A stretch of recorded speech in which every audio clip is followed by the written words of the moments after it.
A lamp in an empty farmhouse was refilled 3 times after the family who lived there stopped answering their door. Neighbors in the valley of Aldenmoor noticed smoke rising from the chimney for 11 straight days. They saw the animals fed. They saw fresh boot prints crossing the yard each morning. And yet no one in the Riedel household came to town, sent word, or opened the gate to a single visitor.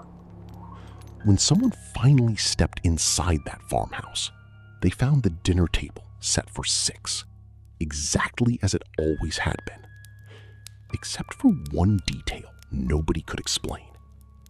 A second, smaller place had been set at the head of the table, filled, untouched. For who? No one ever determined. Who was living in that house? Aldenmoor sat 2 hours by foot where winter arrived early and left late.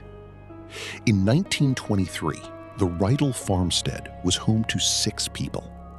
Anton Riedel, his wife Maria, their 2 young children, Anton's widowed sister, and Anton's elderly mother. The family kept to themselves, as most farms that far out did. They sold grain and eggs twice a month in the village and were otherwise rarely seen.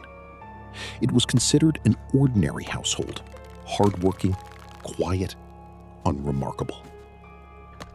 One detail from the family's history was mentioned so rarely it barely registered as anything at all. 6 years earlier, Anton's older brother Josef had drowned in a lake 2 valleys over. His body had been recovered too damaged for an open casket.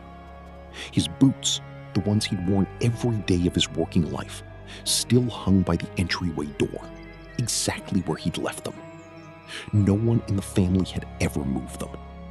It was simply understood as a mark of respect, and nothing more. The Riedel's days followed a rhythm as old as the farm itself. Maria managed the kitchen and the children.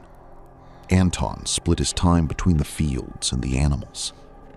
In the evenings, the family gathered by the fire, and Anton's mother told the same stories she'd told for decades. In late November, Anton mentioned something odd to a neighbor at the market. Footprints in the fresh snow near the house, appearing most mornings. Not strange in themselves. What troubled him was the direction. The prints always led toward the farmhouse. Not one set ever led away.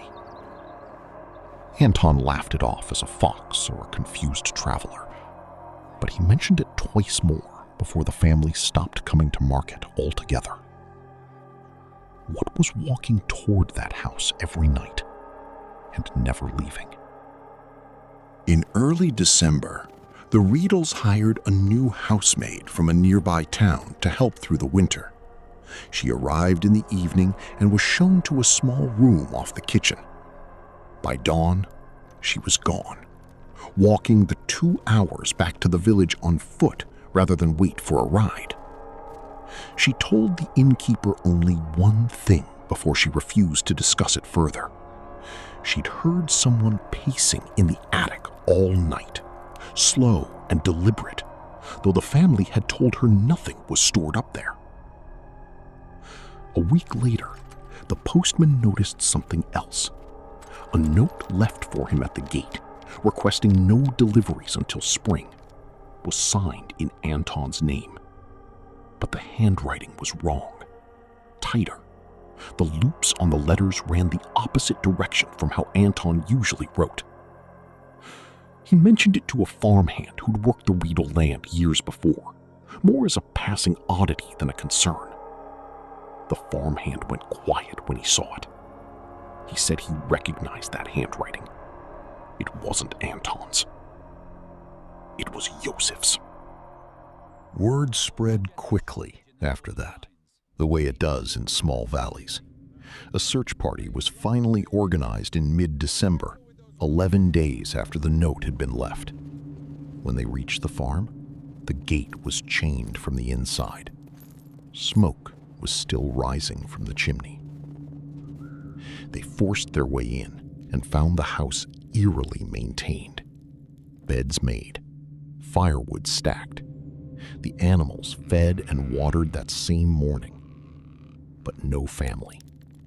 No sign of a struggle, and no sign of where 6 people could have gone in the dead of winter without leaving a single track beyond the yard. Then someone noticed the boots by the entryway.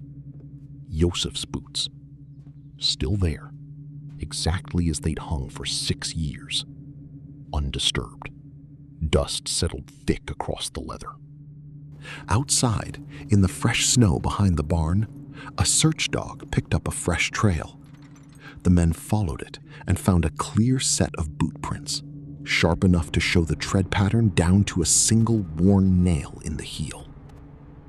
It was the same nail pattern as the boots hanging untouched inside the house. The boots that had made those prints were standing in the entryway the entire time. The search dog's trail ended at the barn. Inside, beneath a fresh layer of straw that hadn't been there in October, the men found the family. All 6 of them, buried together, killed with a single tool later identified as a mattock kept in the barn's own tool shed. A doctor examined the bodies and placed the time of death at roughly 2.5 weeks earlier, before the housemaid had ever arrived, before the note had ever been signed, before a single fire had been lit in that kitchen since. Which meant whoever had been living in that house, feeding those animals, refilling that lamp, and setting a place at that table every night for 11 days, had not been hiding a crime. He had been living entirely alone in a house of the dead, keeping a routine for a family that could no longer see it. At dusk, 2 of the search party climbed to the attic, the one room the housemaid had refused to enter twice. The door was barred from the inside. When they broke it open, the room was empty. A single chair sat facing the wall. Anton's coat was draped over the back of it, as though someone had just stepped out of it. In a pipe resting on the windowsill, the ash was still warm. A farmhand posted at the edge of the property swore he'd watched a man cross the far field toward the tree line no more than 20 minutes earlier. The same silhouette, the same gait that had been feeding the livestock every morning that week.